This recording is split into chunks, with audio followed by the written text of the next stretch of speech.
What is poppin', T subs and T squad, girl? Y'all get y'all asses up in here, girl. What's good, y'all? Child, bitch, I'm in a good mood. I don't know why I'm in such a good mood, but I am. I guess because it's Saturday.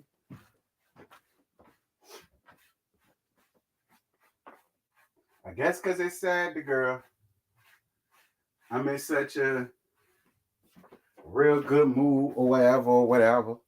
Hold on, y'all. I'm actually just getting myself together for real. So if I sound discombobulations, that's why.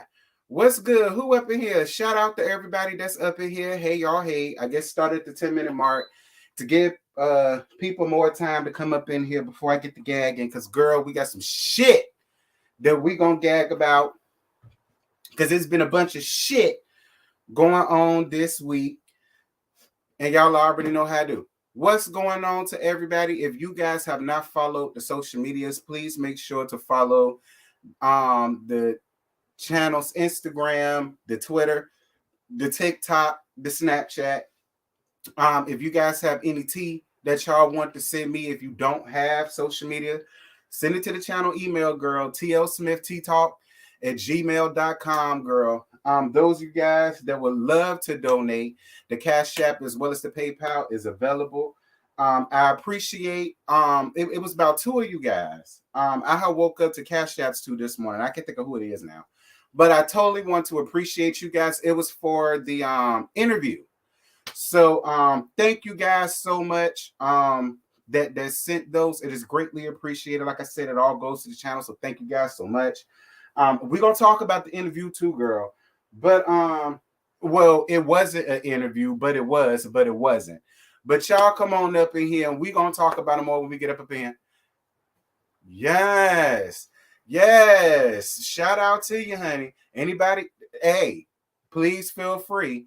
I would love to get a bottle for tonight's live for Love and Marriage Huntsville. So I'm starting it off, girl. Anybody like to donate to the bottle fund, they go to Cash App, girl. Because that's gonna be for the night. For LAMH, girl, but we're gonna cut up some damn more.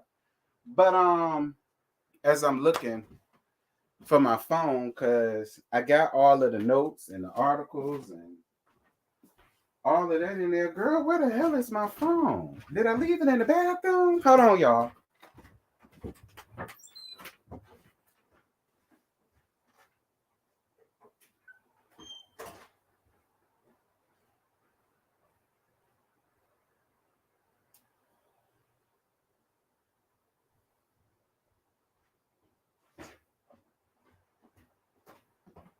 All right, my bad. I'm back, y'all. I got it.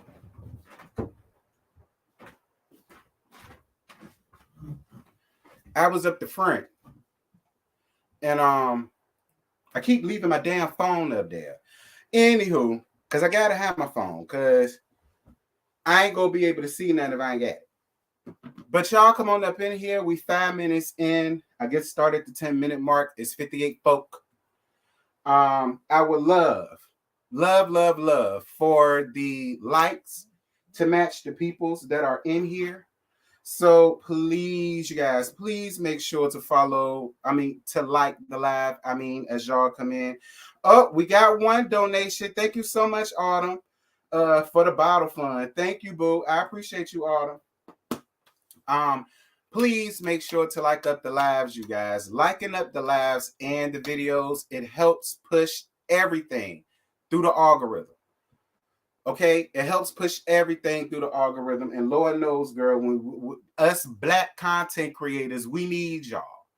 So if y'all really want to help, please make sure to like up this live and in any other video, you guys. Make sure to like it up. Keep me in the algorithm, child.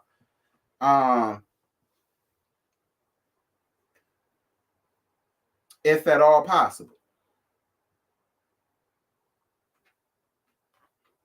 Thank you, Autumn. I appreciate you, boo. I just hearted you. And y'all leave Autumn alone too, because somebody had timed Autumn out on Wednesday. Y'all leave Autumn alone. Girl, I had to get Autumn out of jail. I had to bail Chef Don out of jail. Look now. Ciao. Yes, to it being 63 people. Yes, Miss Deborah, you up in here, girl. Shout out to everybody that's up in here. Shout out to y'all. We got a lot to talk about. Girl, did y'all see how the Illume tried to take out Miss Brandy? Girl, I hollered. I said, not Miss Brandy, bitch. Brandy, no shade, baby. Now look, Brandy, I don't know who was supposed to get got, that you were supposed to represent to get got, and you didn't do it. So ergo, they went after your black ass. But I'm gonna tell you something, Brand. You better be careful and you better watch out who the hell you got around you. These people want to sit over here and talk about something. It got something to do with dehydration and malnutrition. And don't get me wrong, I'm a nurse. It does. It do. But the fact that it happened to her, and the fact that it was so quote unquote mysterious and all of the rest of this shit, I don't buy it. Brand, you better watch out for yourself, sis.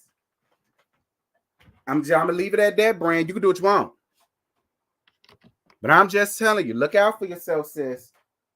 All right. I don't want you to get Whitneyed out here. All right. I don't want you to get Whitneyed out here. I don't. Because even though you ain't the vocababble, I still fuck with you the long way. I don't want nothing happening to Brand.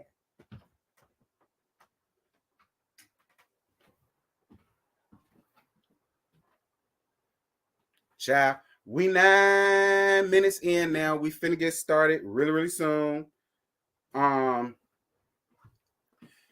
Shout out to it being 80-something people up in here. Yeah, shout out. Girl.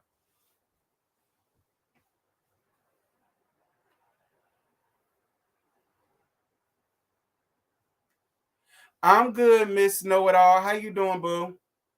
Shout out to everybody up in here. What's good? What's good?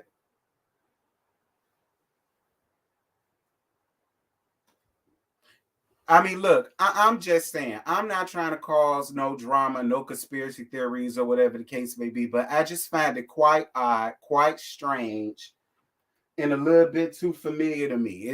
I'm sick of all the coincidences that be going on with a lot of these people and their healths and all that other stuff. I'm throwing it out. Anyway,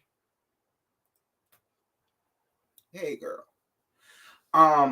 That ain't what we here to talk about. I just really wanted to throw Brandy a bone because I figured as though she might need one. Wait a minute.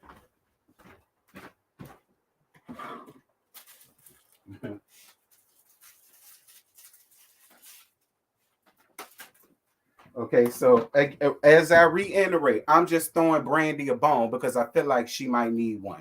You understand? But yeah, prayers out to Brand.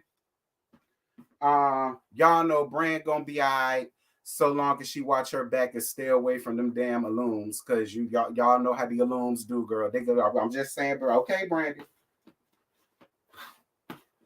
Don't say we ain't trying to help you out, sir. Anyway, so the first order of business that I want to talk to y'all about the child of the week that I really want to go on ahead and just get out of the way now. My interview, first of all, it wasn't my interview. All right, it was my, Scotty's, and JoJo's interview. Okay, to be real, Scotty was the one who reached out to Wanda about coming on to Roast and Review. It wasn't me. Now I got her number, but I ain't asked her that. Scotty did. So, y'all thank Scotty for that. I appreciate y'all for congratulating me, but honestly, y'all got to get at Scotty because it was his idea. He said he would ask, and he did. It wasn't supposed to be an interview. I know that's the way it came off, but it honestly wasn't supposed to be an interview. The way that it was supposed to go is we were supposed to talk about the episode in its entirety. And then after that,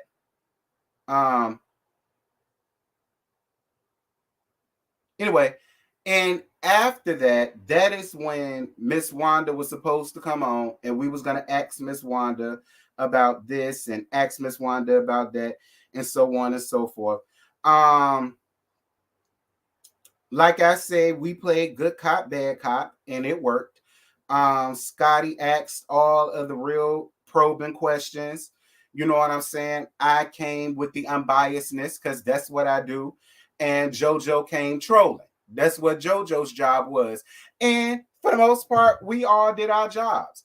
Looking at the comments, everybody gave it up for Scotty and his questions. Some people gave it to me, but then there was some other people who felt like I was being biased. Fuck y'all bitches. And I mean that from the depths of my soul. Fuck you, raggedy tie, dry coochie hoes. And then and the same goes for the people that was giving JoJo a whole lot. Now let me explain to y'all something about JoJo. JoJo don't really watch the show like that, and he don't really review it. All right. Now he's getting into it, but he's not into the show like me and Scotty are. So a lot of the stuff that we know, JoJo doesn't. We had to fill JoJo in on a lot of things. And it was so many people that came under the comments trying to give JoJo a whole lot and talk about something he giving her praises and why is he giving her praises and all of the rest of this stuff. And my whole thing with a lot of y'all is this: y'all should already know how we run our stuff. Y'all should already know we're not biased. We're whether we like you or not.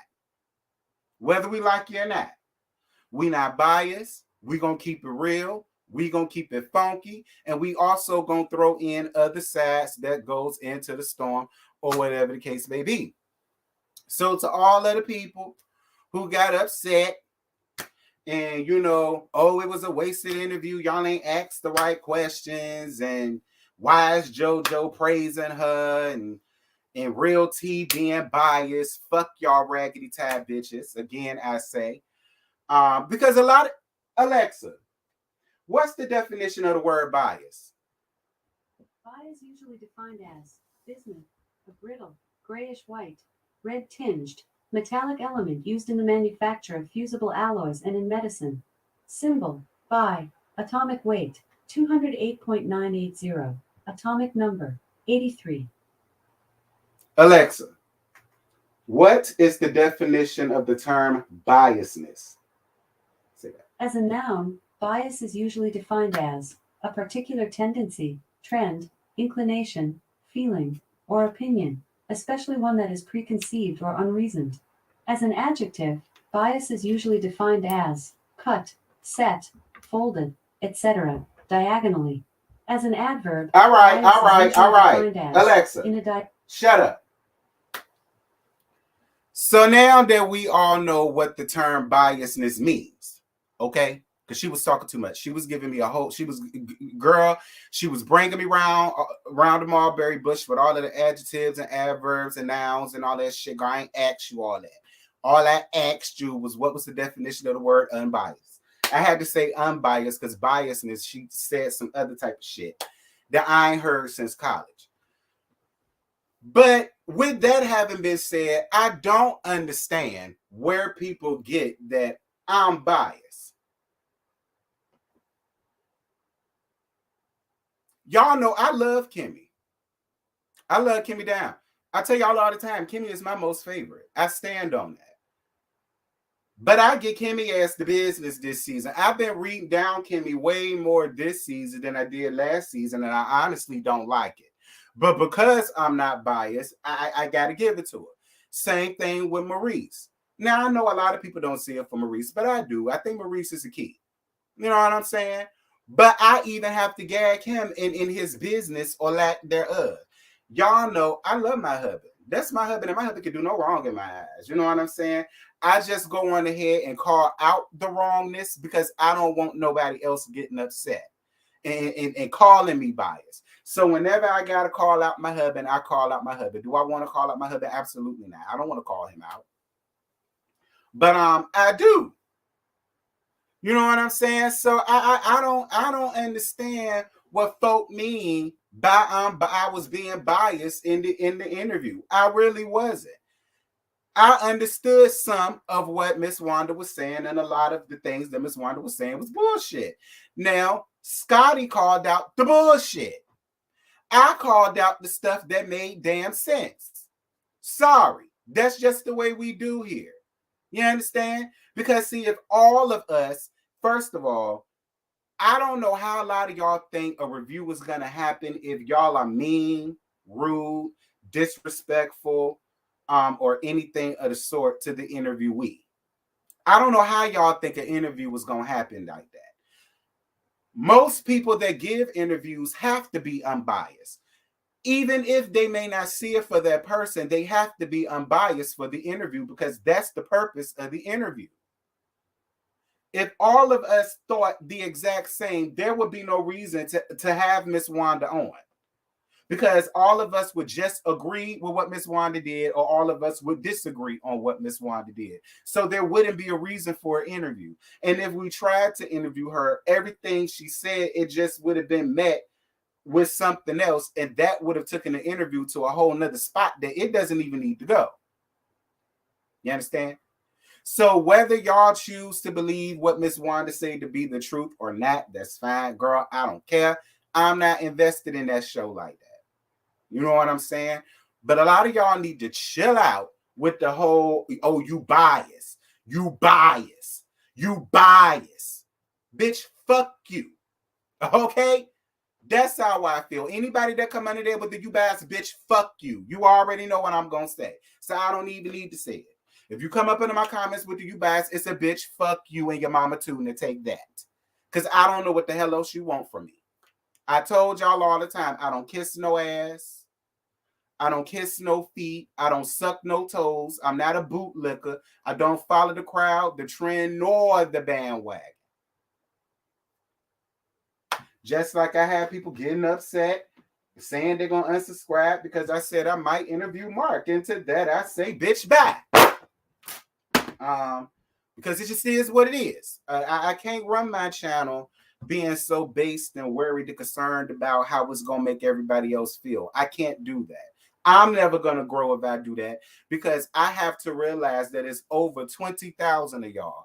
And not all 20,000 of y'all are going to agree. Not all 20,000 of y'all are going to understand. Not all 20,000 of y'all are going to want to see this or see that, which is fine.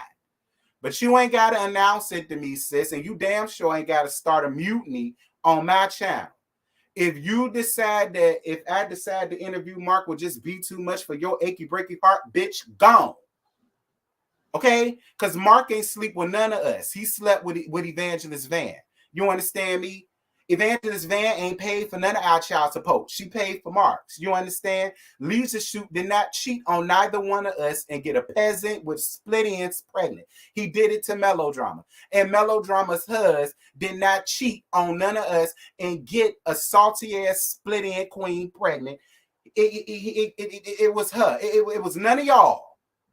Ergo, none of y'all should be this heavily invested. A lot of y'all need to get like me. If you was like me, you wouldn't even take it that serious. Okay? Get a damn grip. Child. Now that's for the interview. Shout out to Miss Wanda for coming to the interview, like I said, because I ain't know she was coming. Well, I knew she said she was. I wasn't sure she was coming to that, to be honest. So my reaction when she first came on was real. It was real. Because I did not expect I really didn't. I did not expect Miss Wanda to come. I thought she was going to be like, girl, I ain't got no time for this, especially because she did a live where she was basically explaining her actions anyway.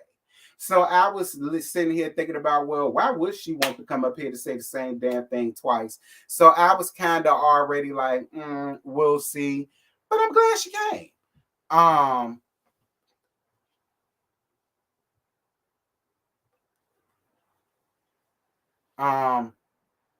You said interview Mel. Child. I don't mind interviewing Melodrama. If Melodrama want to give me an interview, I would be down with giving Melodrama an interview. I ain't got no problem with that damn woman.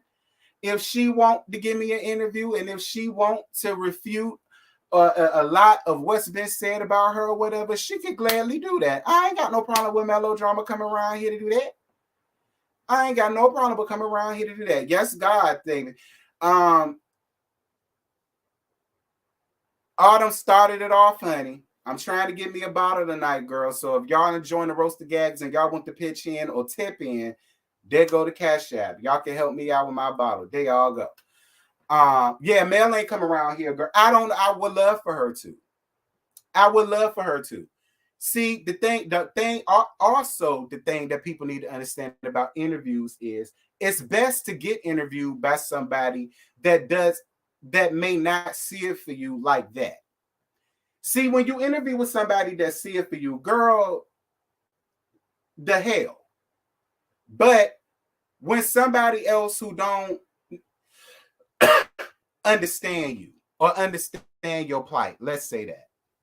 When you get interviewed by somebody like that, it could be more informative because a lot of the times the person asks questions just to get to know you. Like, if I interview Melodrama, I'm more than sure my feelings or perception of her could change because they have before in the past. There have been people that I ain't see it for on these YouTube web series that I did interviews with, and I came out to like them because of the interviews. See, the show is one thing. The interviews is real life. The show, these people putting on the show, but the interviews, the person is that person. That's them in their raw form, and they're here to answer or ask or whatever, any type of questions or whatever the case. Philly, what's my drink of choice? Hen dog. A hen dog is $60 around here. So if anybody would like to contribute to that, please feel free to do so. The Cash App is available.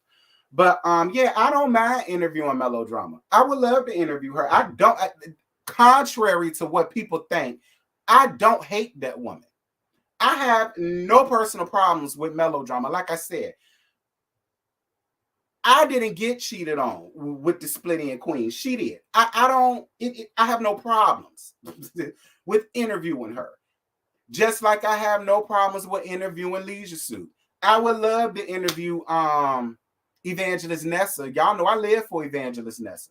I love to interview her. Like, I ain't got no problems with none of them around there. But it'd be a lot of y'all who watch the show and watch the reviews and you just swept down that, you know, I hate somebody and all of the rest of this. No, I give it to her when I need to give it to her. When I need to have her back, I will have her back.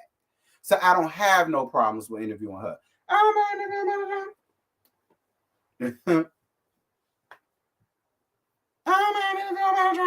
don't mind interviewing her. Hey, pretty brown eyes. But yeah, I don't mind interviewing Melodrama. She can always come around here. If she watches the reviews, she will know. It's not all the time that I talk my shit.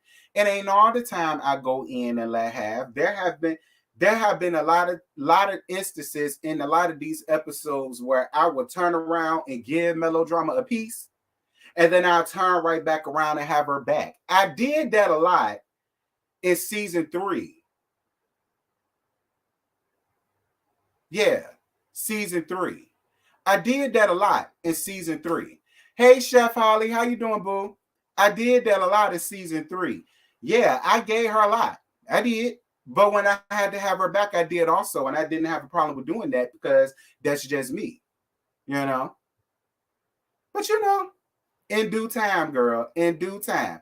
Melodrama, you is always welcome around here, sir. I ain't got no problems with giving you an interview, child. Despite what your Melodrama holds in your trauma unit info thing, I ain't got no problem with you, sis. You could come on around here, girl. Miss you. I've been working like I understand, Chef. Listen, Holly, I get it. I get it. I be seeing you up out here working and making it do what it do. I've been seeing it. Thank you so much, boo, for your Cash App. 111. Thank you so much, baby. We got somebody else that donated to the bottle fund. Thank you, boo. 111. So that's it for LAMH because we already got to talk about them tonight at 9:15. Ain't no sense of dragging that out. Now, first thing, what I want to gag about, because it was a lot that went on this week. Let me see. What's the first thing I want to get up out the way first? All right, we can get this one easily up out the way first. Faith Evans' divorce from Stevie J back on weeks after the music producer's apology, honey. So it says Faith Evans was back in court, moving her divorce from Stevie J. Ford only weeks after the music producer issued a public apology where he begged for forgiveness. RadarOnline.com has learned. According to court documents, thank you for the PayPal. I don't know who sent it, but thank you so much for the PayPal, boo. Ebony, thank you, Ebony. Thank you for your PayPal, boo.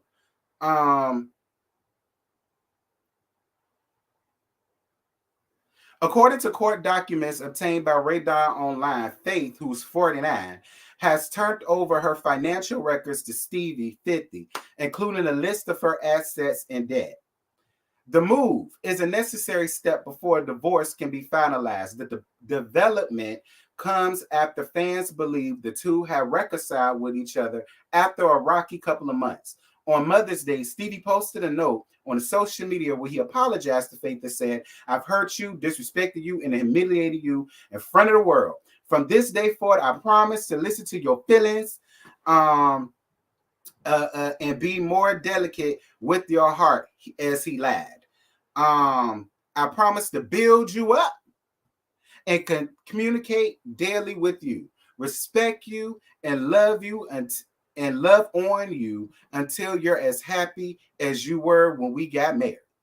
Stevie claimed that he learned his lesson, and he said he never, ever wanted. Thank you so much. Y'all kill me with this building for thing. Thank you so much. Thank you so much, Holly. Thank you. That's somebody else donated to the pot, girl. Thank you, Holly. I love you, boo. And I'm gonna need some more seasonings from you too, Holly. I'm gonna get with you. Because you know the holidays finna come up, girl. And let me tell you something. Your brine was brining last year, bitch. So I'm gonna need another one. Anyway, from this day forward, I promise to listen to your feelings and be more delicate with your heart. As he lied again, I said. I promise to build you up and communicate daily with you, respect you, and love on you until you are as happy as we was when we first married. Thank you again for the PayPal, boo. Thank you. Love you down, baby. Stevie claimed that he learned his lesson and says never wanted to live with Faith. He never wanted to live without Faith. He said, "God knows I'm a better man with you, and I'm asking to find it in your heart to forgive me and allow me to rebuild your trust." Well, it looked like the apology did not mean the damn thing because Faith is back in court. Dear God Almighty. Thank you guys for the 2 PayPals I received. Thank you, Sherry and Ebony. Thank y'all, love. Listen. Now, y'all know I love Faith Evans. I do. I love Faith Evans. But you know, Faith ain't never had the best taste when it came to men, even when it came down to baby. And it's no shade. Y'all, look, Notorious B.I.G., I love you down, Christopher Wallace. Christopher, I love you so much. I bump all of your hits, Chris. Every last one of them, Chris. I bump them all. But that ain't got nothing to do with your looks. And why the hell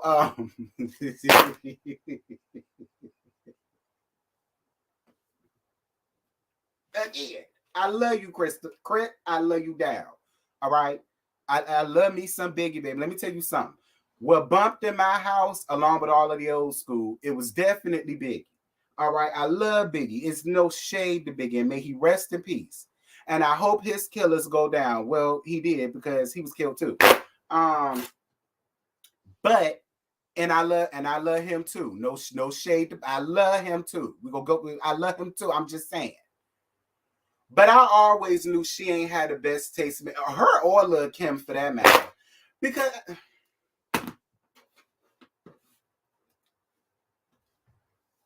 listen, because I'm getting off. I'm getting off topic. I'm getting way off topic. The point of the matter is, I don't understand what Faith was really going through during that time in her life where she really thought that getting and marrying Stephen Jordan was the best course of action for her. Hey, True T, I didn't understand where that shit came from. Like, I look at Faith Evans and I always envision her with somebody, somebody. I mean, it ain't even got to be a rapper. You know what I'm saying? It ain't even got to be nobody in the music industry, period. Like, when I look at Faith Evans, like, I would love to have seen her with an entrepreneur, a businessman, a well-known attorney, a well-known doctor. You know what I'm saying? A well-known film writer. You know what I'm saying? You know, y'all know what I mean? Like a thespian or something. Like, you get what you pay for. Faith. I'm just gonna be honest. You get what you pay for. I am glad that you finally woke up and you finally realized, what's going on just ain't right. I never felt like Stevie was the man for you. I remember when this shit came out, when? In 2016, 2017, whenever it was when they first got together, I said, huh? Like, this was, my mama was still alive, girl. I was still living in Hampton, Virginia. You understand me? And this was when I think this story was about the first or second Tea Talk. All right. I believe, as a matter of fact, I think this started off the Tea Talks. It was this story way back then. And I said that way back then, what the fuck was her ass going through that she decided to put herself, her money, her time, her space, her heart, and her pussy on the line for Stevie. Now, the pussy on the line, I understand it because we all know what Stevie got. Okay. So if she was just fucking him, I wouldn't even been that upset with it. I'd have said, because I want to fuck Stevie too, bitch. So, okay, Faith, fine. You can get your rocks off. That's cool. But dating him, let alone marrying him, was never part of the deal. So I'm glad that you done woke up, Miss Faith, because I don't want to give you too much because I love you down. But you had a lot going on when it came down between you and Stevie, and I just didn't like your Faith. I didn't. I always knew that you could do so much better. And I never understood why you didn't realize that you could do so much better. But I'm glad you do now. I mean, you know what I'm saying? You know now, and that's what matters.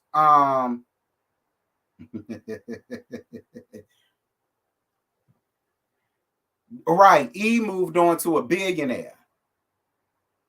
So it's just like, Faith, what you doing?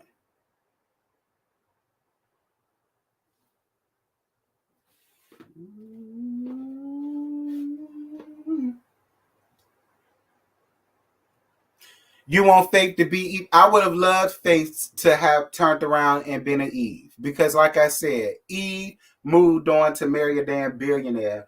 And I just felt like the only reason why Stevie was even dealing with Faith Evans is because she had the money and the means to help him pay for all of them damn Trapaturn he got. Because to let Mimi tell it, he's still not even halfway there for Eva.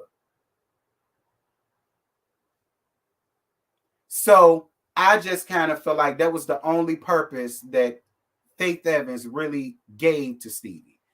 That's really what I think. I believe that Stevie saw Faith and he saw get money, bitch, and that's what the hell he did. That's just how I feel about it. I would love to be wrong, but I just know I ain't. Okay, I would love to be wrong, but I know I'm not. So it just is what it is at this point.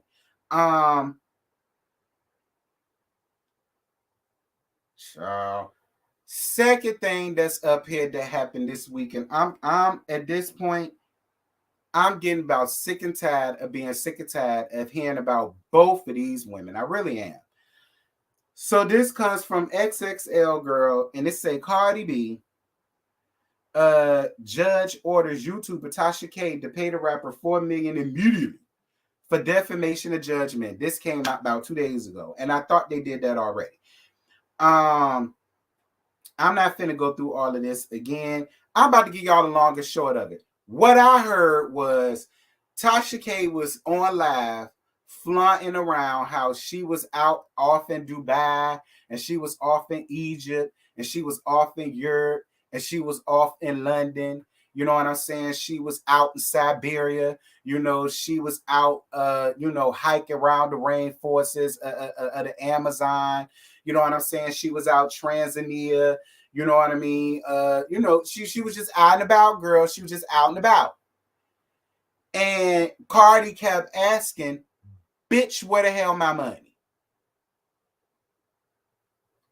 So Cardi decides to take things one step further, and she sees Tasha K's Chase banking account. Girl, Chase only had $1,000 in it.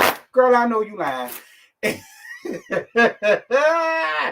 I said, oh, Tasha playing a very dangerous game, but so is Cardi, because now Cardi done turned her sites to Google, and Cardi done hit up Google and petitioned Google to hold all of Tasha Kibi's money, all of her earnings that's supposed to come to her every 21st of the month.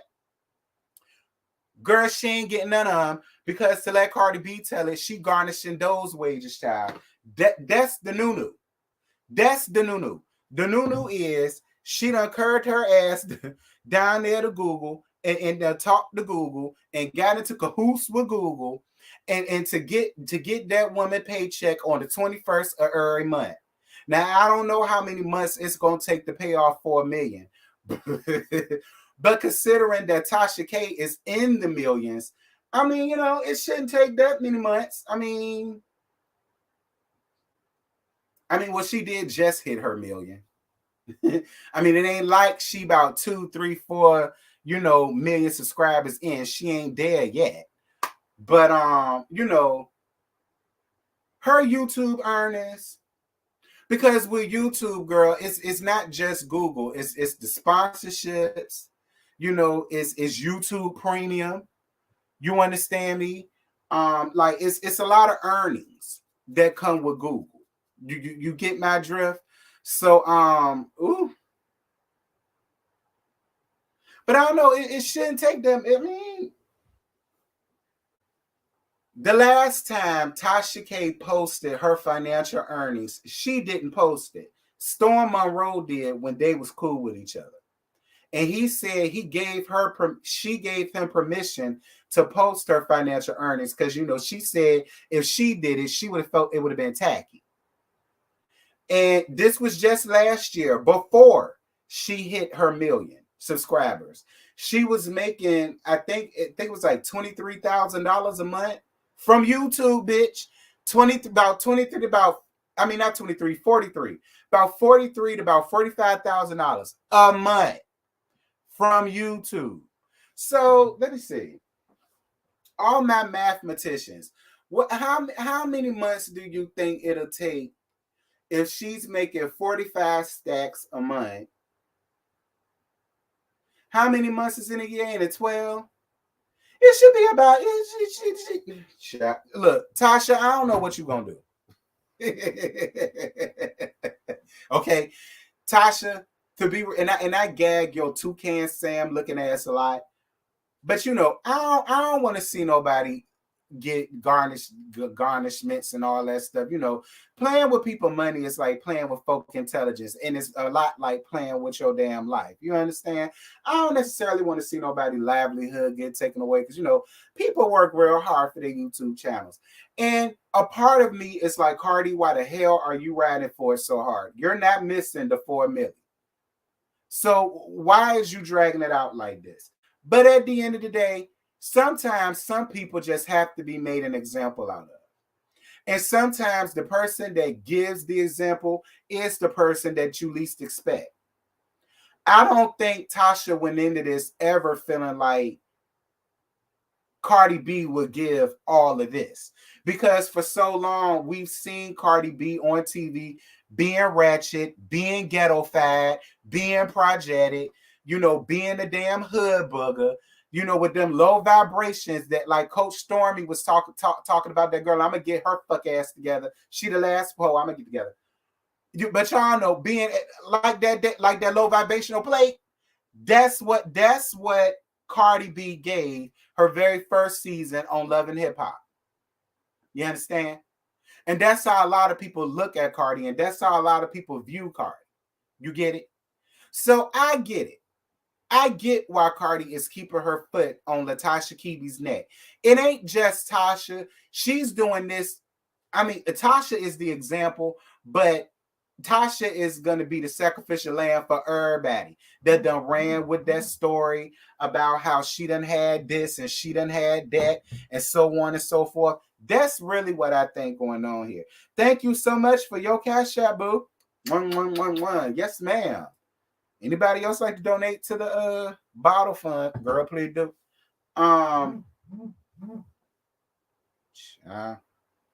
That's trade. I'm gonna hit them back later.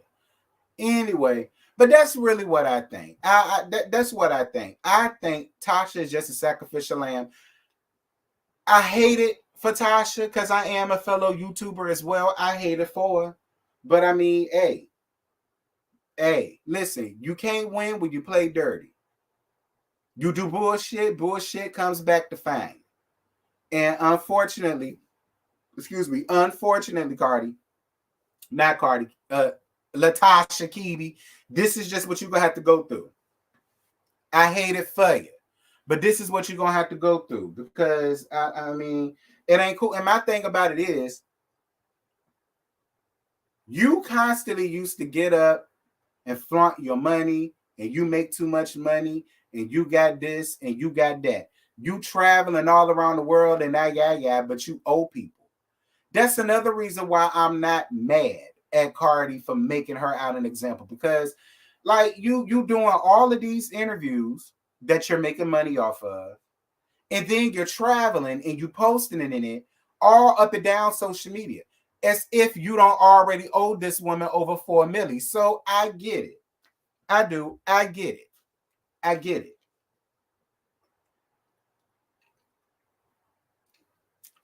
I get it. These people ain't playing with you, Tasha. They not playing with you. These folks want their damn money, and these folks she want her damn money, and she gonna get her damn money one way or another. I think Cardi would not have been pressed the payment terms if Tasha K didn't play in her face, acting like the judgment was a game. I agree. I can agree with that. Hey, Miss Gucci Diva. I can agree with that. We got these mathematicians, honey, because y'all know that ain't me. I'm nursing fish. It'll take 7 to 10 years to pay off $4 million.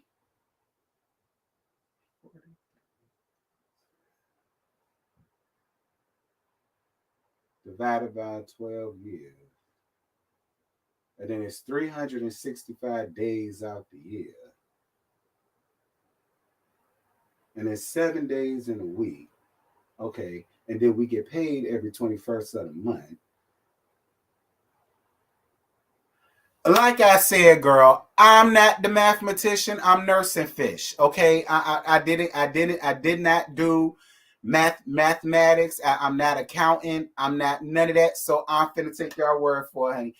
She said it was going to take about 7 to 10 years to pay it off. And I'm choosing to believe that because I feel like she know what she talk about. All right. I feel like she know what she talk about because see me, I don't because I'm sitting over here like 43. Okay. Divided by 2, carry the 1. You know what I'm saying? Bitch, I was up here doing PMIS. Like, y'all remember PMIS? Please excuse my dear Sally. Girl, that's exactly what the fuck I was about to do. But I'm going to take your word for it, sis. Well, goddamn. Well, Tasha, listen, I tried. Tasha, I tried to tell you, get with this girl, do a payment arrangement, pay her something every month. You know what I'm saying? See, when you try to do right, people don't mind working with you. See, I agree with y'all. If you was trying to do right by Cardi, I don't feel like Cardi would even be going this hard. And even if she was, I feel like if you was trying to do right by her, I feel like Cardi would be lenient on a lot of stuff. But see, when you play around in people's face, this is what you get.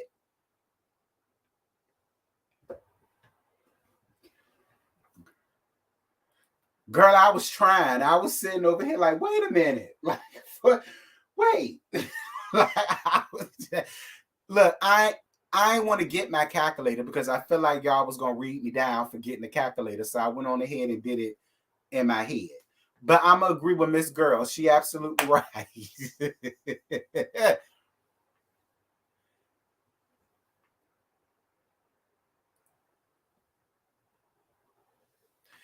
They can also seize her property, even if Tasha gifted the property to the husband. Yeah, they could still take the property, even if she gives it to him. They could still take the property. You definitely right about that.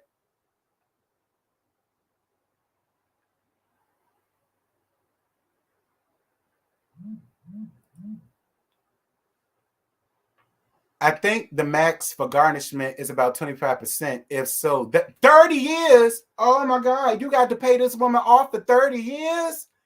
Bitch, I'd much rather owe a debt collect. I'd rather much owe a debt collection agency than owe somebody that damn much for 30. Girl, couldn't have been me. Tasha, you're a much better woman than I'll ever be. I could never do it. I could never play with my funds like that, Tasha. Not for no story is me playing with my funds that way. She makes about, what you say? 540K a year, so 8 years. Tasha, you gonna be old as dirt by the time you decide to pay. Are you even still gonna be doing YouTube in 8 years, Tasha? You ain't gonna have no choice. Oh, okay, you ain't gonna have no choice but to do YouTube 8 years from now. It's either that or you gonna have to carry your ass down to the nearest unemployment agency, girl, and get you a moonlighting job driving Uber or Instacart or something like that, girl. I don't know what you're gonna do, Tasha, but you better figure it out because they ain't playing with you. Anywho,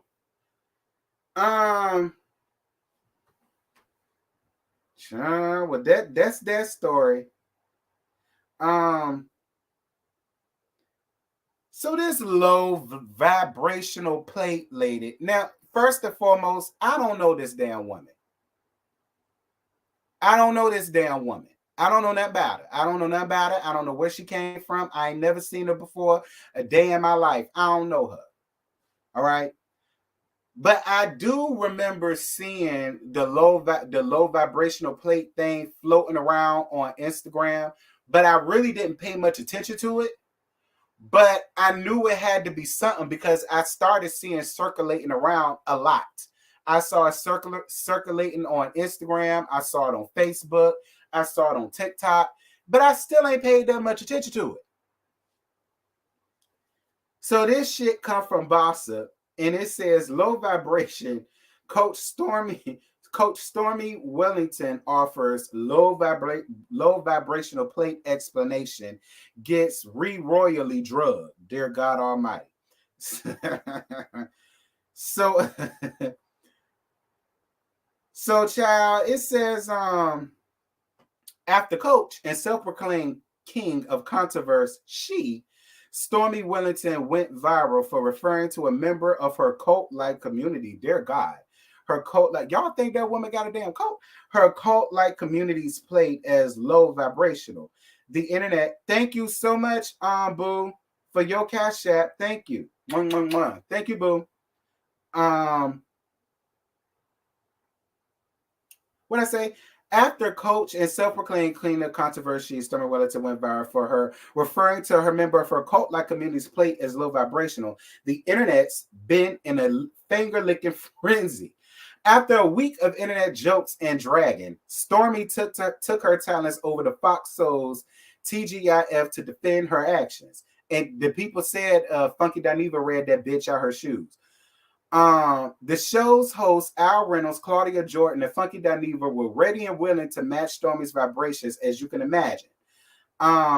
So Coach Stormy doubles down on her plate. And during the show, the model and actress Claudia Jordan asks her about it. So, this is what Coach Stormy said. So Coach Stormy, this is what she said to back up her claim. So she said, hold on, let me say something. There's a history with this young lady that y'all saw in the video. Her name is Tammy Price. I have been a mentor. I have been a mentor, her coach, and her friend. She literally calls me her angel. Now I understand the whole cult-like shit that y'all was saying. Explains Stormy. Um, Nothing that Tammy has been a member of her multi-level marketing company, Total Life Changes, and has been successful with her use of products during her weight loss journey. According to Stormy, Tammy knows her and how she talks. I feel responsible for her success. She continued.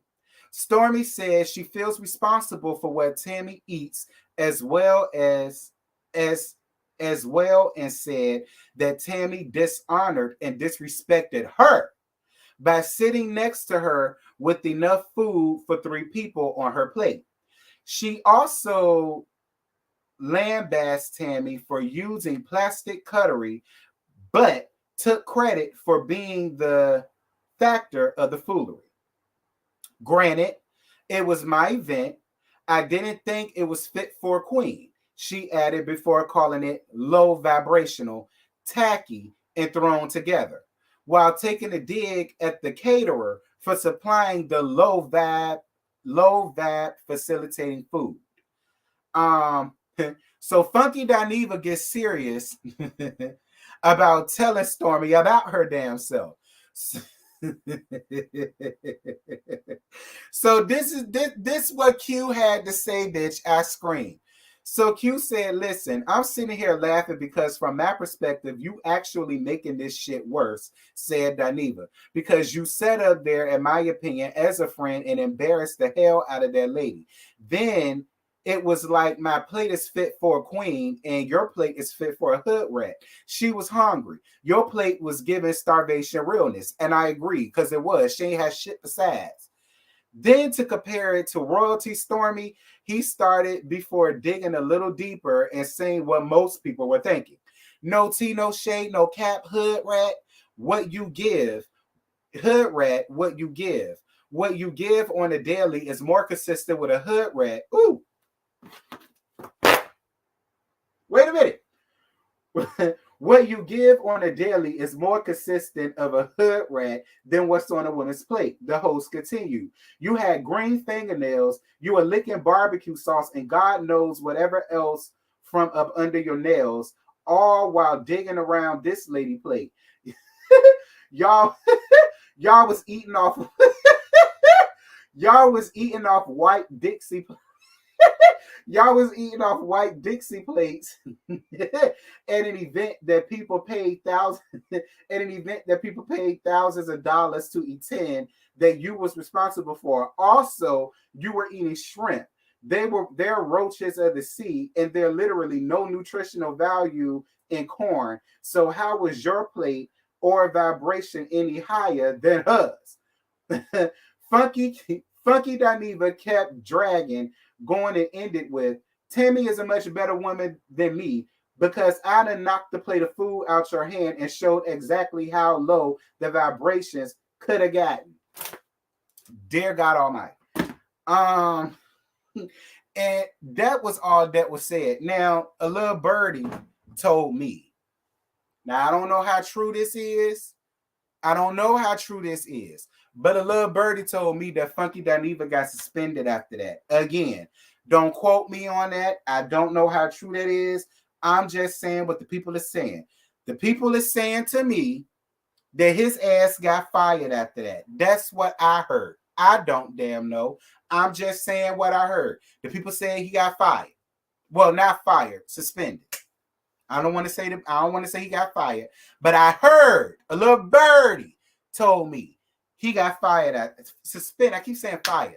He got suspended after that. Now listen, Stormy, I don't know nothing about you, and I don't want to know nothing about you. I looked at the video where you was on the yacht. You was on the yacht, and I saw the lady Tammy. Now, don't get me wrong. Tammy, who's a good person to use?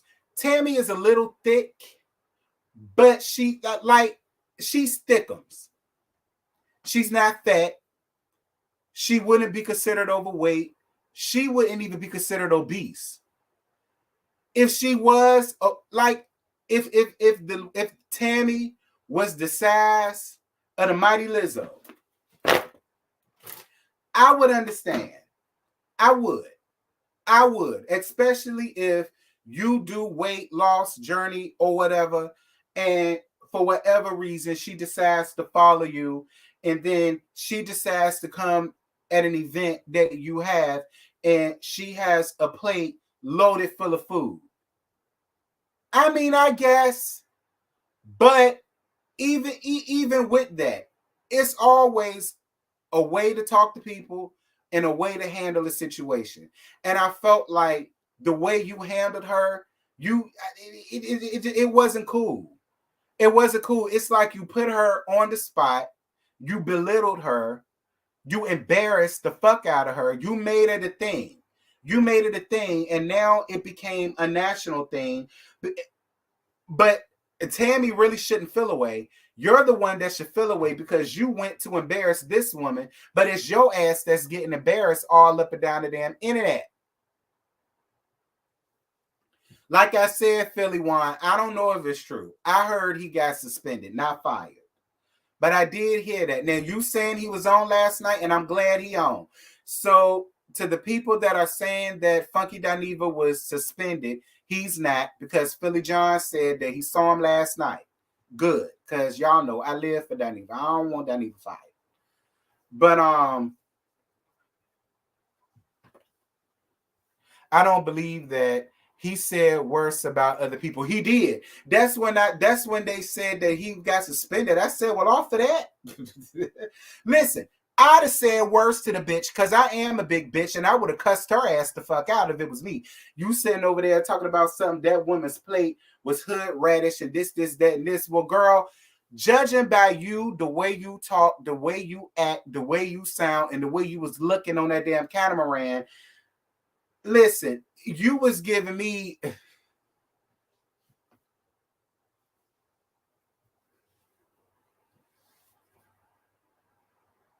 You was giving me down in the valley where the hoes get naked. If you got the bands, then you know she gonna shake it. That's what the fuck your vibe was giving me. Your vibe and them damn green, ugly, dusty ass fingernails gave me. You was, as soon as you was leaving from there, you was going to your real job, which was to paint. Okay, to shake that ass for all of them greasy, dirty ass white men and all of the rest of this shit. Like, that's really what you like. Your attitude screams everything that you claimed her plate gave. It do. Your attitude screamed every damn thing that you said her plate gave. Like, why would you do that girl like that? If she's been with you for so long and you claim you help her out and you got her where she was, why would you even want to do her like that? You know, I can't stand when people do that. I really can't. It's like you embarrassed the hell out of that girl. And now you're getting back that same embarrassment and then some, and now you can't take it. But one thing that I will give you is that you stood in what the hell you said. Y'all already know me and my motto. If you did it, say you did it. If you said it, say you said it. I give her that much. She stood in what she said. Hey, it's me, D. How you doing, baby daddy? How you doing, love bug? It's good to see you, boo. Hey, Erica, what's good? You said I ain't lying? Yeah, I mean, I'm just saying. You tried your hardest to embarrass that girl, all in the name of helping her out. And now look at what you get in return. And girl, you mad at it. You mad and you can't take it. And I wasn't mad at anything that Funky Dineva gave you. I wasn't mad at it. And in my opinion, he was nice. Because, see, if it was me, I'd have laid your ass. I'd have talked about you like a dog. I would have. Girl, I'd have went in and let have on you so bad. You would have pulled a Danny Lee and or Lay, however you call it. You would have pulled a Danny and B. Simone on me. All right? You would have went to Claudia and said, listen, the way he drugged me, I do not wish to be up there with him. And I wouldn't have felt no ways about it. I wouldn't have felt no ways about it. The fact of you not wanting to be on there with me, I know that my bullet hit its initial target. I wouldn't have felt no ways about it. I wouldn't have. You raggedy bitch. Nah, I'm about to talk about them now. Once we finish gagging Coach Stormy. I'm about to get to them. Once we finish gagging Coach Stormy. Her TV show flop. Remember Beyond the Pole? It only lasted for one season when she was.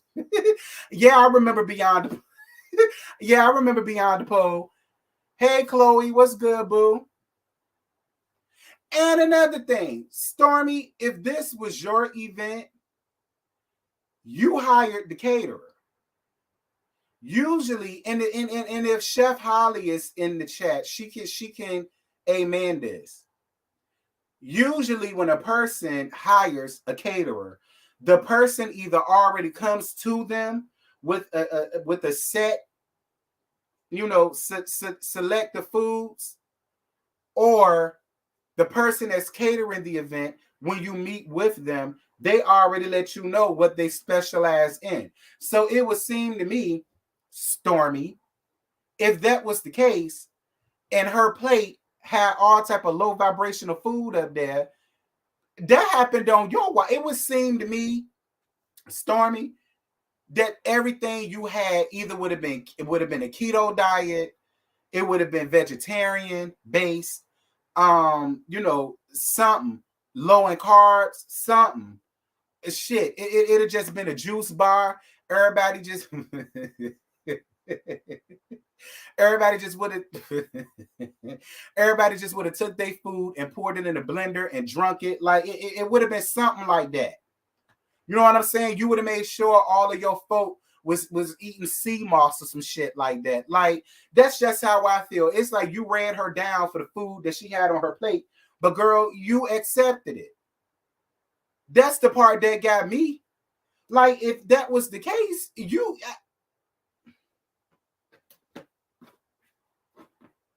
Coach Stormy, get away from me, girl, because I don't know nothing about you. So I can't read you down the way I want to. The only reads I can give you is superficial, surface level reads. Because again, I ain't never heard of your fuck ass until now.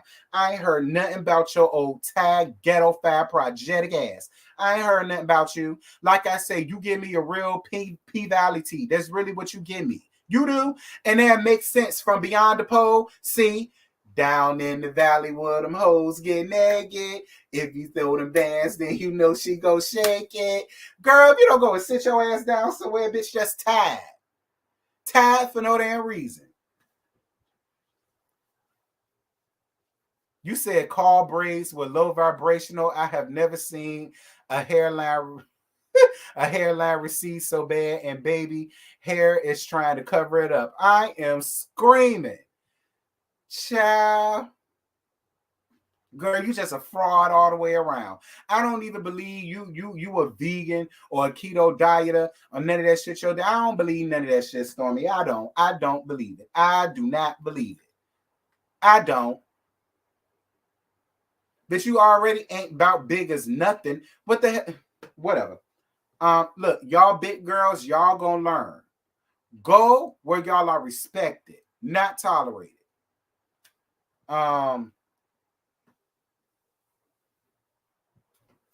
That's what I got for you, Tammy. Tammy, you a special kind of fool if you steal this bitch friend after this. You's a special kind of fool if you steal this bitch friend after this. Because I'm telling you, if it was any of my big home girls that I know, Stormy would have got tossed over that damn catamaran. I know that for a fact.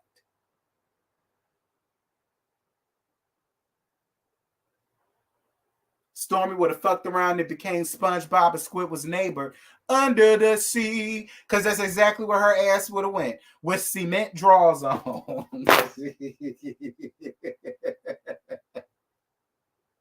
Now let me get off of her low vibrational ass. Nicki Minaj, and I'm getting so sick and tired of knick-knack paddywhack always hating. Because this is what it is to me. Look, I'm about to tell y'all right now. If I got any barbs up in here, y'all might want to exit stage left. I'm not a barb. You understand? I'm not a barb. Just like I'm not a melodrama, I'm not a barb. You understand? So with that having been said, if you's a barb and you and reads and stuff like that crawls under your skin like scabies, I don't think this is the life for you. It ain't.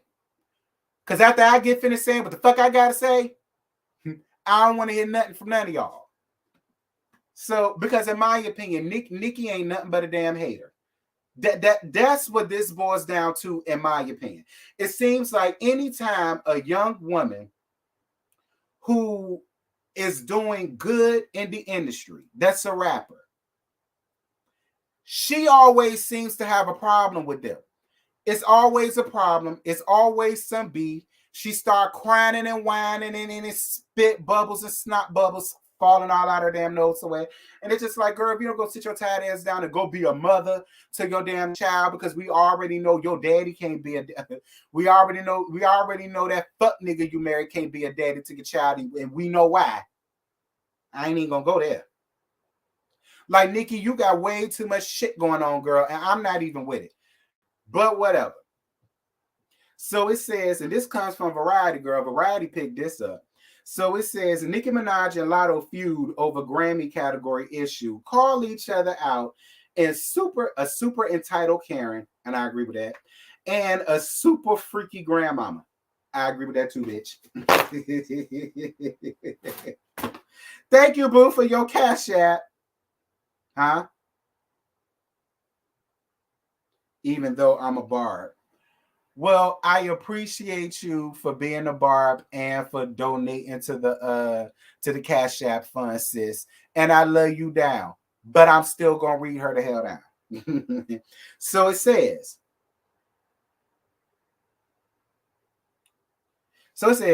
It's only the first week of the first round voting for the Grammys, but the award process has already stirred up major controversy in the hip-hop world and beyond, bringing sparring between rappers Nicki Minaj and Lotto out in the open after Minaj said she felt the Recording Academy was showing a bias towards Lotto in the way they work was being categorized. As the Twitter world began, the two went full bore Thursday night and Friday morning. Minaj called the newcomer an entitled Karen, while Lotto returned fire by saying Minaj is a 40-year-old bully, acting in a way unbecoming of her age and stature, and I agree. The younger artist even referred to Minaj as my idol turned rival, as the conversation went nuclear. Super freaky grandma is married and related to a fucking rapist. You ain't gonna bully me, bitch. My idol turned rival, now you hate me. Minaj since tweeted her tweets aimed at Lotto. Of course she did. While, as of this story is being published, Lotto's part of World Words remain up on her platform, and good, Lotto, keep them up. I ain't mad at you, Lotto. Keep them shits up. I ain't mad with you. Keep them up, Lotto, because you said what the fuck you said, and it is what it is. Before things really got heated, Lotto addressed Minaj's request for her support in protesting the Grammy Screening Committee's decision to switch Super Freaky Girl from a rap to pop category. The big energy artist tweeted, I've ignored countless subtweets since March and instead addressed you in the DM. You're asking why I didn't speak up in your defense. This is the same answer I give you when you ask why I didn't congratulate you. You're literally older than my mom trying to be a bully. And I agree. Wrote Minaj. This Karen has probably mentioned my name in over 100 interviews, said that she waited in line for Pink Friday with her Barbie chain on, bangs, pink hair, but today scratched off decades to be silent rather than speak up for the Black woman she called her biggest inspiration. This part of the interchange occurred before the gloves really came off. Race eventually seemed to figure out, race eventually seemed to figure into it. With Minaj tweeting about Lotto, who is of mixed heritage, now she's wiping that spray tan off, being the Karen, they black when it's beneficial.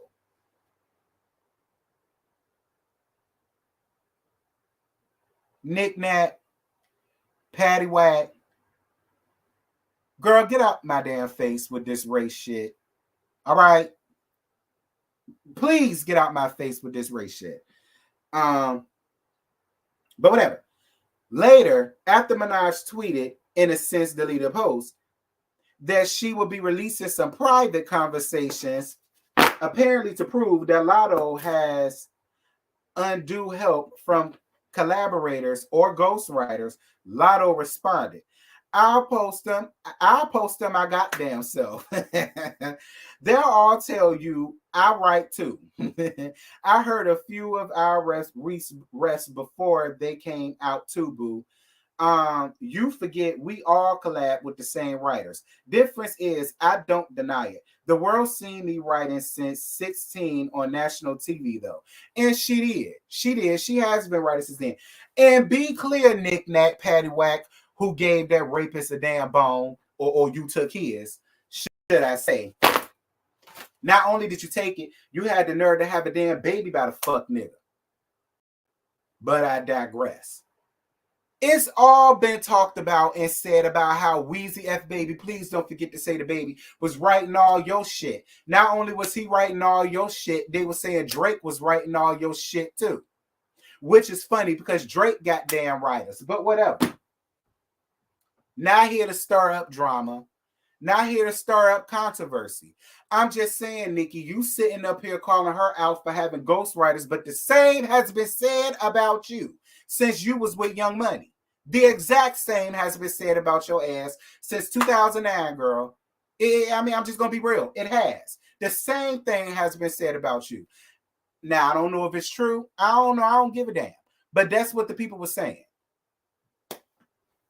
Anyway, listen, I'm not even about to go through all this. In my opinion, Nikki is a crybaby. She's spoiled. She's entitled. And she's unraveling.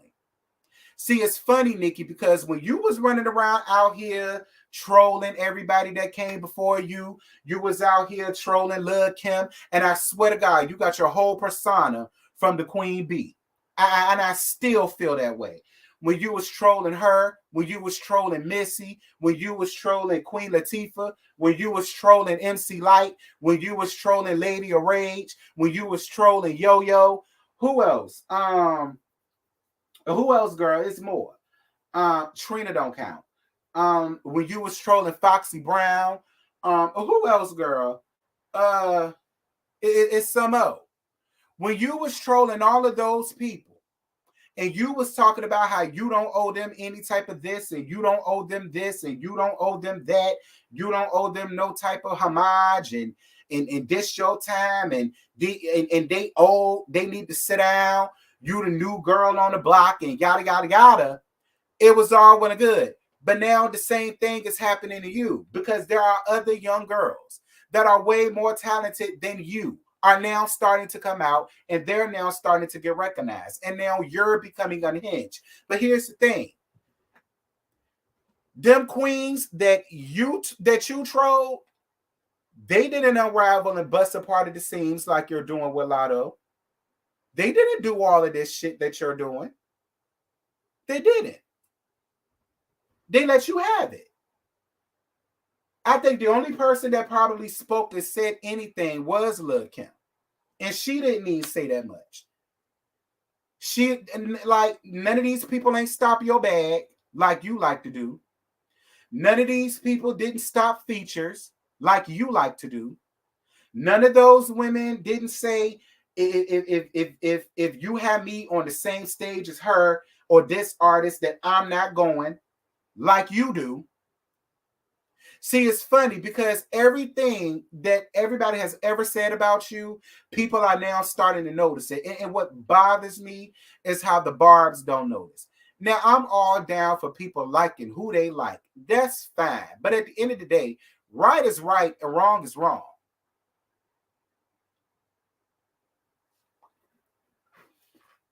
Like, this bitch done stopped multiple bags for people.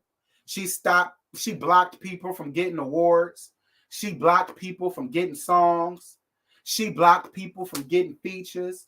It's like, how long do you think you're supposed to go by unscathed with that knick-knack paddywhack who took a rapist's bone and had a baby by it? How long do you think you're going to go through this, girl? It don't work like that.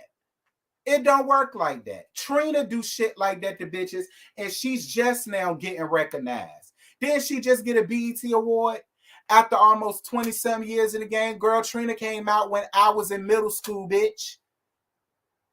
I'm an old ass hoe, like her ass, and she's just now getting recognized. That's because Trina was doing the same shit to other artists that Nicki was doing.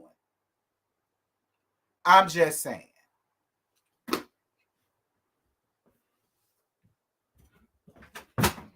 But you know, in due time, knick-knack. In due time. I mean, listen, I ain't got no problem with the baddest. I ain't got no problems with the baddest. I got a lot of the baddest songs. I do. I ain't got no problem with the baddest, but it is the truth. It's the truth. When you do fuck shit to people, fuck shit comes back to you. It do. It do. I'm calling it the way I see it. When you do fuck shit and you do clownery, it always comes back full circle.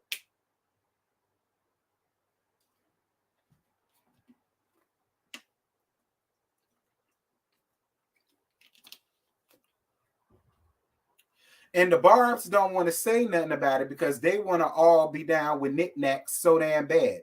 Fine.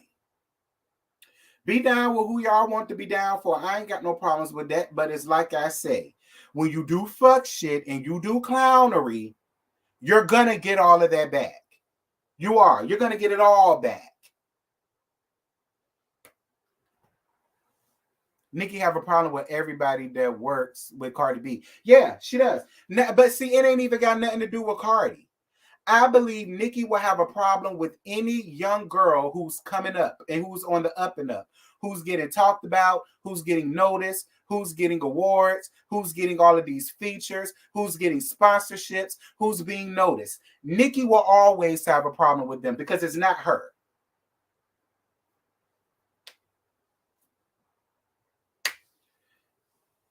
Lucky you, Philly John. I would love to drink. If anybody else would like to donate to the Cash App for my drink, please feel free. But that's just how I feel. Like, I'm not even about to drag it out because I'm sick and tired of. I'm not even gonna do knick-knack paddywhack, who took a rapist's bone and had a baby from it. Girl, Nicki, you got a lot of your own shit going on to be sitting around here worried about that girl. You need to be worried about the safety of your damn child. And making sure you rear him and steer him into the right direction and not of his father's. That's what you need to be more concerned with, child, and less concerned about what these new girls got going on. It's the new girls' time. You done had your time. You've been having your time, Nicki, since 2008. It is now 2022. Thank you for your super chat, love. I want to get me some Henny. I got a couple of more dollars before I can get it, though. But that's what I want. I want me some Henny for the night. For LAMH, girl. Ciao. Yep, because Lotto stayed neutral. She was independent for years before signing. So, what? So her firm understands this industry. Yeah, they do. They do. It's like, Nicki, give these young girls their flowers. It's not that many female MC. It's not. Even for today's society, it is not that many female MCs. It's not. It ain't. And I feel like the only reason why it's not is because of hoes like you who get up here and instead of embracing the new girls that come in, you want to hate on them and you want to block them and you want to stop their shine and you want to take things away from them and take away features and shit. Like, who does that? You don't ever see none of the men in the industry doing that. The men be looking at it like, girl, it's get money, bitch. It's money to be had for everybody. That's how the men do. It's always the women who want to see the other woman as a competition. Girl, she ain't no competition. You older than she is. Like, she's not your competition. She ain't even in your age range to be your damn competition. Well, there's a lot to you. And I don't listen to none of this new shit. I don't listen to none of this new shit. My phone stays on my 90s. It stay on my Mary. You understand me? It's okay. It stay on Mary J. Blige, Patti LaBelle,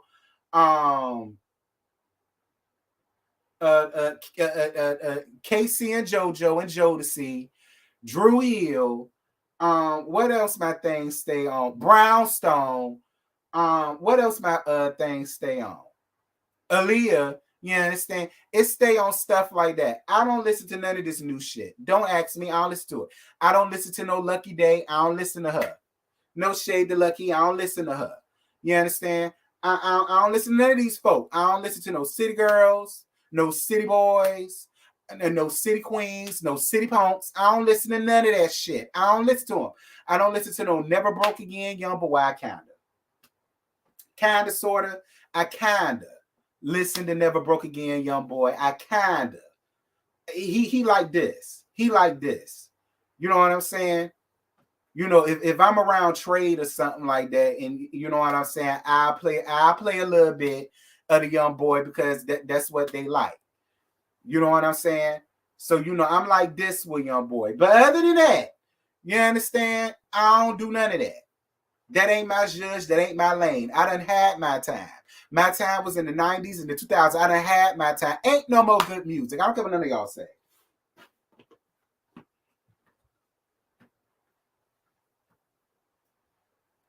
Okay, I do. I listen to Never Broke Again or whatever. I do. I listen, and you know what I'm saying?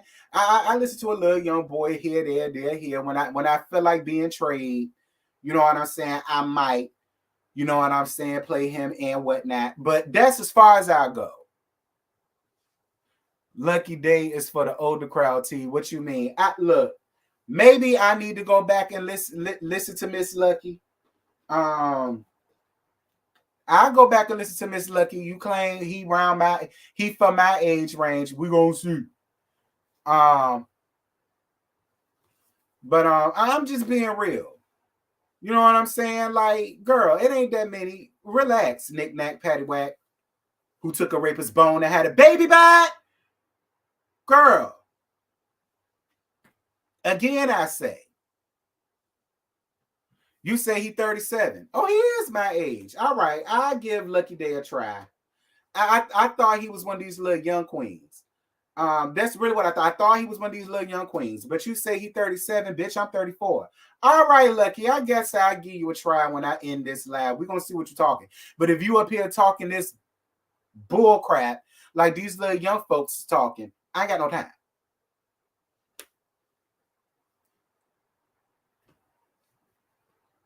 Child, I know y'all lying, girl. It's a shame. That's why the music industry cannot evolve. Because of stuff like that. That's why the music industry cannot evolve. Because of stuff like this, y'all. I'm telling you.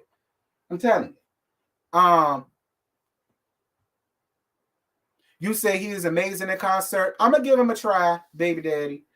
Since you say he around our age, I'm going to give him a try. All right. You say he an old hoe like us. I'm going to give him a try. And we're going to see what she talking about.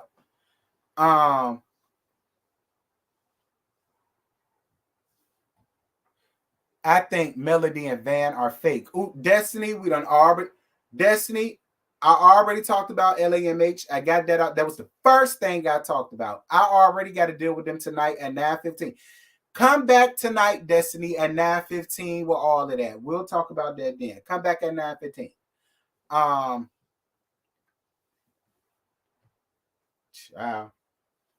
Anyway, getting off them. It was some girl, Charleston White and T.I. and Backdoor Booty Buster Badass and his son, Backdoor Booty Buster Badass Jr. Girl, before I get on them, did y'all hear what that little clip that was floating around about what Charleston White said about how he don't mind going out here and date raping these women and how some women need to be raped for their mouth and all of this stuff? Did y'all see that clip? Let me see if I can find it. Cause don't worry, we gonna gag Clifford and Torrance and they ugly ass churn. But did y'all hear what? Let me find it, cause somebody sent it to me. Where is it, girl? I think it was either Clifford or Torrance that done found a video that he done did not back in the day, but not too long ago, where he set up and he said, "Girl, where is it? I probably ain't gonna be able to find it now."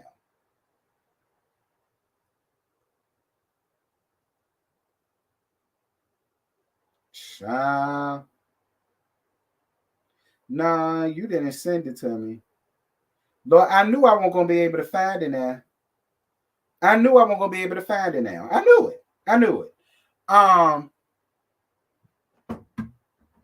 Hey, House of the Princess.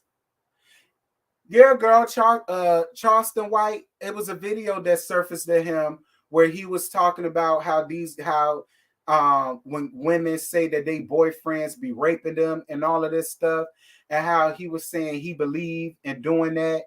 And he said something about he was eating out some girl, and the girl, he wanted to hunch on her, and the girl said, "No, I just want you to eat my box," and he took her box. Yeah, like that type of stuff. He was saying that he believed in stuff like that because, that's what he said. Listen, I have to give. I wish I could find it. But I cannot find the video. Somebody sent it to me. I can't think of who it is now, but I saw it. And I said, "Damn, Charles. Damn. Now you just screwed yourself all over by saying that, but not really, because anyway, but yeah, that's what he said. But yeah, that came out about him recently. Like I said, that got Clifford and Torrance or they ugly ass churn written all over it. Okay, it got one of them written all over it. But yeah, some stuff that came out, and it ain't gonna look good for y'all. It ain't. But listen, it's been some people that came under my comments. Well, not my comments. In my DMs, and I was even having this conversation with some folk at work and stuff like that, and a lot of them felt like Charleston White did way too much. They didn't feel like he should have said anything to King and Lil Tootie Raw, Lil Backdoor Booty Buster Jr. They felt like he shouldn't have said nothing to them. He feel like they little boys and he over 60. He should have just grew up and not argue back with them. And, he shouldn't talk about people, kids like that, and so on and so forth. And y'all want to know what I found strange about that? Is because when he was talking about Zaya Wade and was calling Zaya Wade all type of FAGs and punks, and if that was his son, he would have got thrown away. Y'all know that shit that's been taught in the African American community. When dads find out their son is gay, they're automatically to throw them off to the wolves and never love them no more. Stuff like that. And he said that. He said, if that was my child, I wouldn't have a son. He wouldn't be welcomed in my house. He a FAG, he this and he that. And nobody found nothing wrong with that. But now everybody is supposed to be in an uproar because and the thing about it is, Zaya is not 18, not 17. He damn sure not 20 going on 21. Zaya is what? Still in high school? And nobody found nothing wrong with all of that shit that he was saying about them. So why should I care what he has to say about T.I.'s gruesome looking ass boy with them big pink dick sucking lips? And why should I care about what he has to say about Backdoor Booty Buster Jr.? It just is what, like, it's fair game here. That's the way I look at it. It's fair game. It's fair game. It's fair game. If he can run down on a child that is a child, I don't have nothing to say for two rusty, overgrown ass, late teenage ass little boy. I ain't got nothing to say about it, so I don't care. I don't. And that's my stance on it. That's my stance. We love to pick and choose when it's okay to talk about a person's child and when it's not. When they're gay, it's okay to talk about them like a dog and call them all type of FAGs and blah, blah, blah. That's fine. That's perfectly cool with society. You could down the gay love churn all you want to.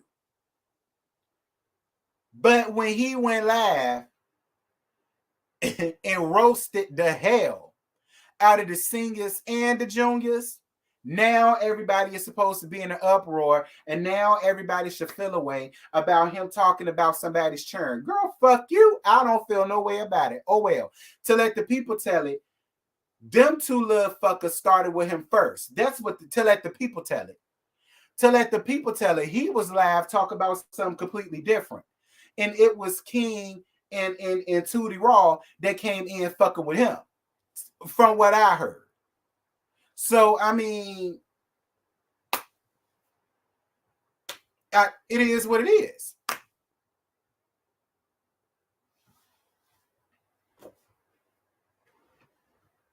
So, for the people that want to know what I think about that and why I didn't talk about that, that's why I didn't talk about that. Because there's nothing to talk about. I hate selective outrage. It's okay to down the little boy for being gay and for being who he feels like he is.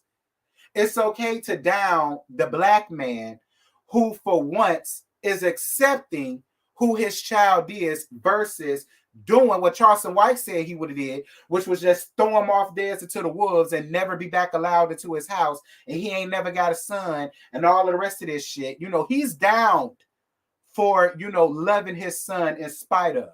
He's wrong for that. And as a black man, how dare he do that? So it's just like, you know, I don't feel no waste tired about it. It is what it is. If it was open season for Zaya, then it's open season for everybody churn. I don't feel no way about it.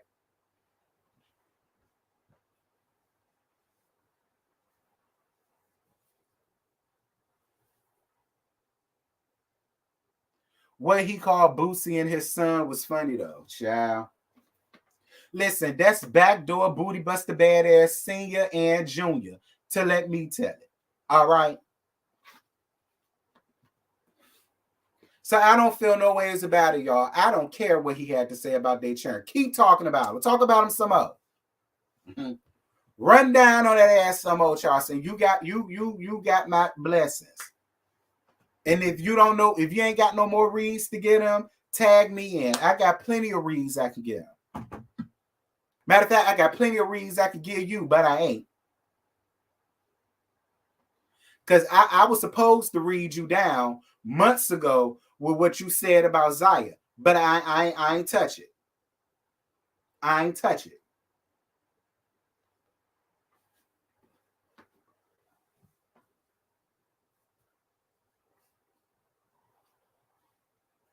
I didn't like how he referenced Trayvon Martin. Now he's pushing it when he did that. Yeah, I'm on your side with that, Brittany. When he said here, Trayvon Martin, one of them, I didn't like that at all either. I didn't like that at all either. But then again, he old as dirt, y'all. He old as Methuselah. So it's just like, you know, look, somebody gonna get him one day. Now, I don't know if it's God or somebody else. Somebody gonna get him one day. But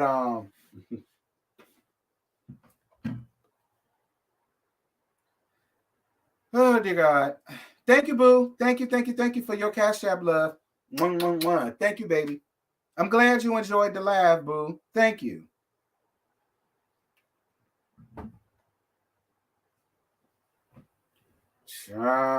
Anyway, what else done went down before I end this?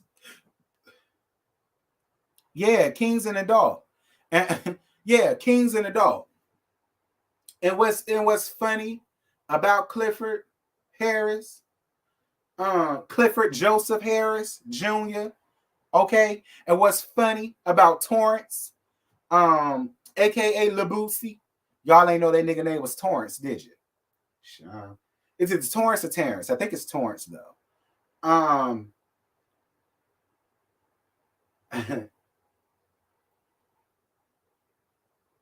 My thing with Clifford Joseph Harris is get at your son, nigga.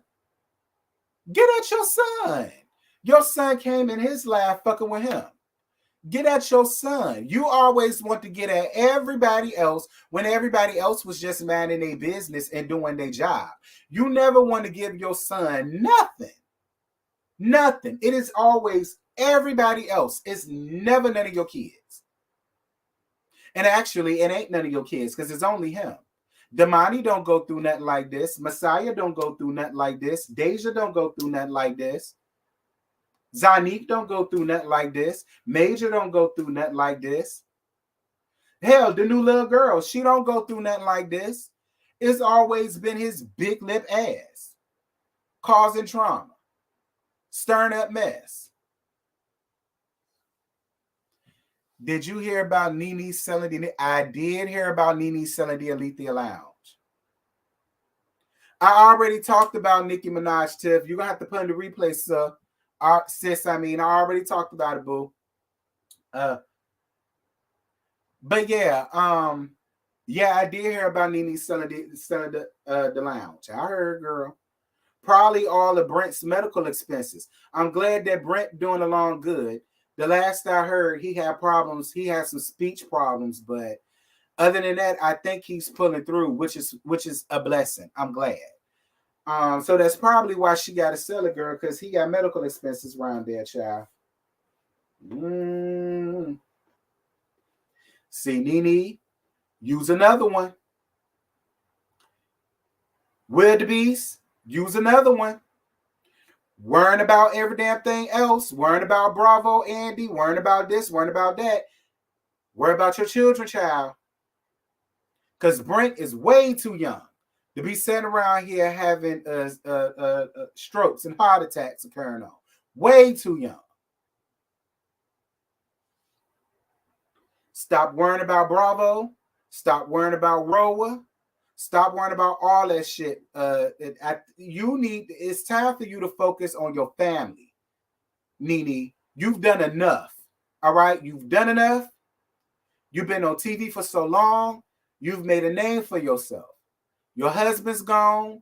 Now it's the time for you to really focus on you, your family, your grandchildren, girl. Focus on that. And you're going to be fine, Nene. Focus on that. Stop worrying about trying to get on TV. TV don't want you no more. Okay? Bravo don't want you no more. You know who do? Your son, your grandchildren. Focus on them, Nene, and you're going to be all right. Worry about them.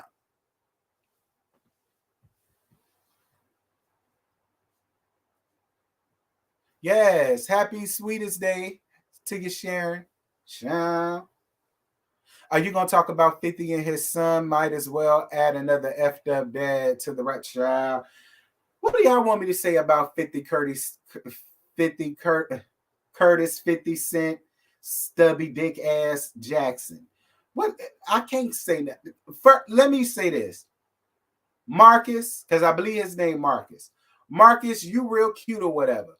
But get the hell out of my face. Talk about you could not survive off of $6,000 a month. The amount of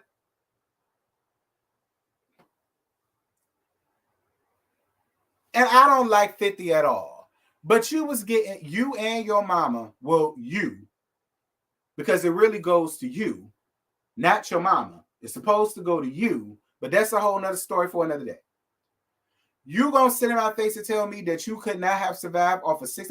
Well, you know what? I'm gonna be real with you. Considering the fact that you live in New York, and considering the fact that a 1-bedroom apartment these days, the rent is about $2,300 a month.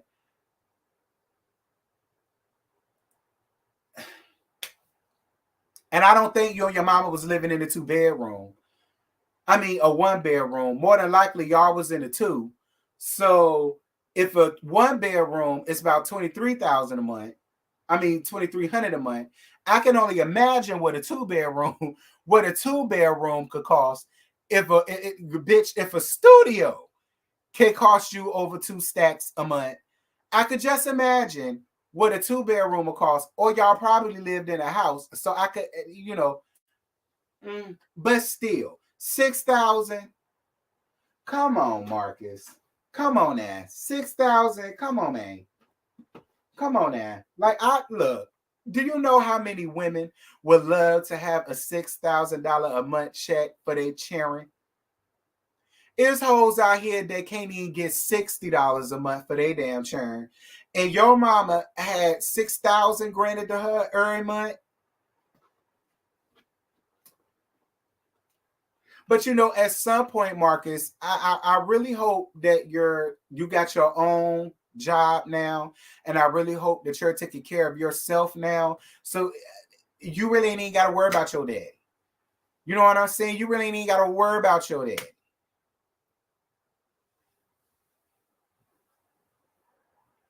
And like, what was your mama doing? Was your mama just sitting around on her ass waiting for the 6? Listen, another thing, and to all of y'all baby mamas, it ain't no shade. It's not. But a lot of y'all women need to stop sitting on y'all asses every month waiting on a check for your child. All right? I do feel that way. And if y'all get offended by that, then I'm sorry. But a man or woman that don't work don't eat. You understand? They don't. And so I really would love to know what his mom was doing and what she was contributing as well. Because if your mama was working, she could have flipped that 6,000 and added her money up to that. And y'all really would have been balling in. Child.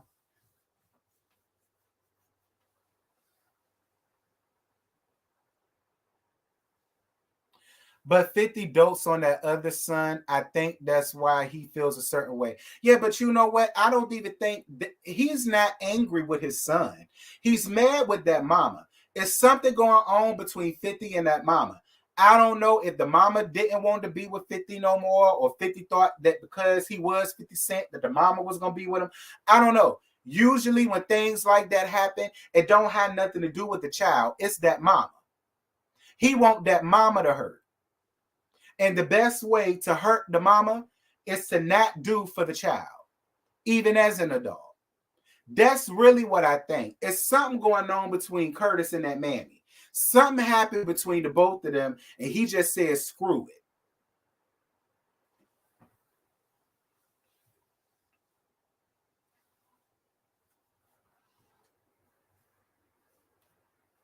I'm telling you, it's something with that mama. I don't bit more believe Curtis holds anything against Marcus. I don't. It's that damn mama. I don't know what happened between them, but something happened. It did. And what's fucked up about it is Marcus that's receiving the brunt of everything. It's Marcus that got to go without the father that he feels as though that he should have. You know what I'm saying? That's what's screwed up about all this. But I really want to know what the hell was Marcus's mama doing for all of these years that she was getting $6,000 a month. Girl, just because you getting six stacks a month don't mean you got to stop working. That only lasts until he turned 18, child. Y'all baby mamas, y'all listen. Women, there is nothing wrong with getting up and getting out and getting your own. All right? I don't give a damn who your baby daddy is. I don't give a damn what your baby daddy do. What are you doing? That's what the courts are going to want to know, to be honest with you. And that's what a lot of regular folk like us is going to want to know too. What are you doing? It doesn't matter that he's 50 Cent. What are you doing? Like I said, if I was ever the baby mama to a rapper, I would still be a damn nurse. I would still be a nurse. I would still do YouTube. I'd still be running around here making my own damn money. You understand? That's what I would do. So he can never throw up in my face, well, you know, I've been taking care of you and this boy all these years. Bitch, you ain't took care of a motherfucking thing around here other than your damn child. I got a job, ho. I went to school for a damn reason. I was working when I met you. I worked while we was together. I worked while we was pregnant. And I worked when I left your ass. And guess what? I'm still working there, ho. You ain't take care of a bitch ass thing around here. See, that's why I would be telling my baby daddy. See, my baby daddy could never do me like that. It's me, D, could never say that shit to me. Ever.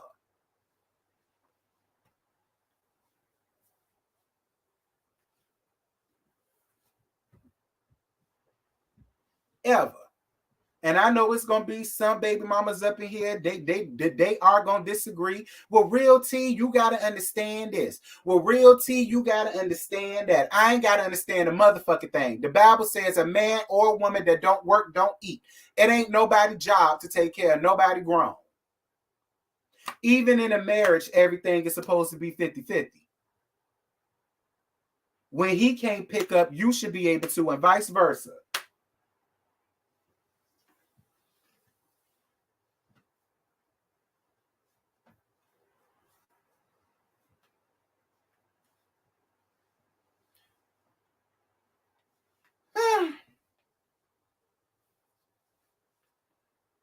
But see, the real reason why 50 feel the way he feel about Marcus too is the fact that Marcus takes up for his mama. But 50, what do you expect for this boy to do? Yeah, you his daddy, but he's gonna be closer to his mama. His mama raised him. He lived with his mama. The child is always going to be the closest to the parent that took care of them and that lived with him. Like, he's supposed to take up for his mama. Whether you're probably in the right for what you're saying or not, that's still his mama. Like, whatever.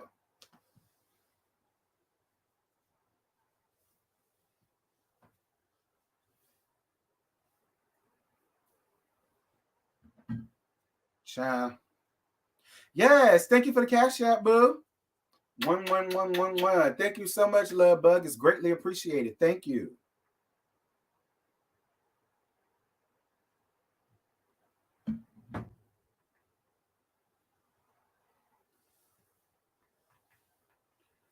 But yeah, y'all, that's pretty much all I got. I ain't got no more to give y'all because it ain't nothing else that's really going on. Is it? Oh, the hell? Girl, did y'all see the video floating around of DJ Academics allegedly putting his hands on his wife or girlfriend, baby mammy, one of his side pieces, his good Judy, his beard, whoever the hell the damn woman was. Did y'all see that video floating around about that? Dear God Almighty. I saw the video. Now, I ain't seen where he put his hands on her, but I saw him yelling and screaming and spitting all in her damn face. I did see that. You know what I'm saying? I saw him doing every damn thing to her that we would never see him do to none of these men. That's what I did see. Now, as far as him allegedly putting hands on her, that part of the video I didn't see. That's why I'm doing this. But I saw the video though. Have you ever watched any of Chasing series on YouTube? Yes, I have. And no, I'm not doing reviews on them no more, baby. All right. I don't watch them no more. And I'm not doing no reviews on them no more, love. But I got a playlist of when I did do it. You go back and watch.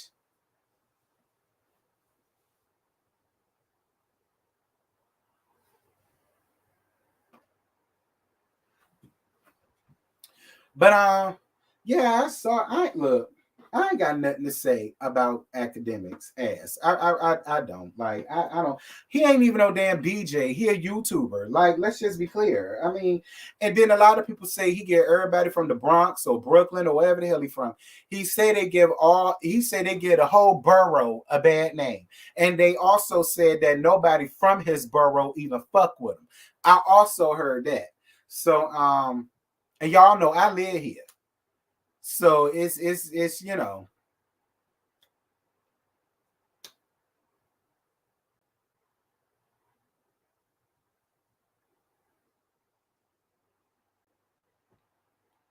Did you hear about the pastor who married one of the young parishioners of his church, and now he's divorcing her because academics said she didn't serve him anymore? Huh?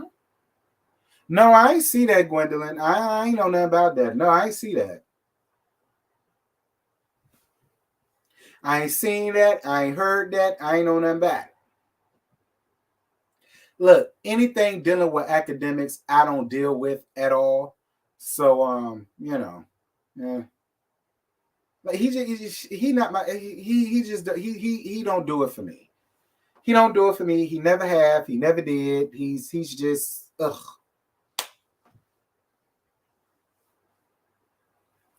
But anyway, y'all, that's it. That's all I got. I don't have no more to give y'all, child. It's almost 2 hours. All right. I done gave y'all. I got up here at 1:15. It is now 3:10. Y'all got a lot up out of me, but it's okay because y'all paid for it.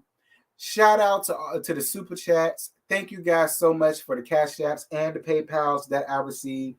It's greatly appreciated, you guys. Thank you guys so much for that.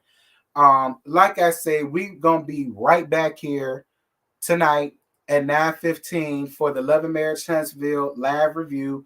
Scotty is also going live again at 10:30, I believe. So y'all, I'm just putting the bug out. Scotty is also going live at 10:30.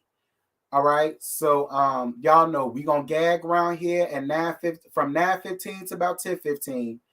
And then y'all got a little respite period. And then y'all make sure to head on over to Scotty by Nature TV and get more of the dragtation that I'm on the show that's gonna commence from this show. But until tonight, you guys, I love you. I love on y'all. Y'all be good, y'all be safe, y'all be blessed. Till tonight. And I'll let you. Bye.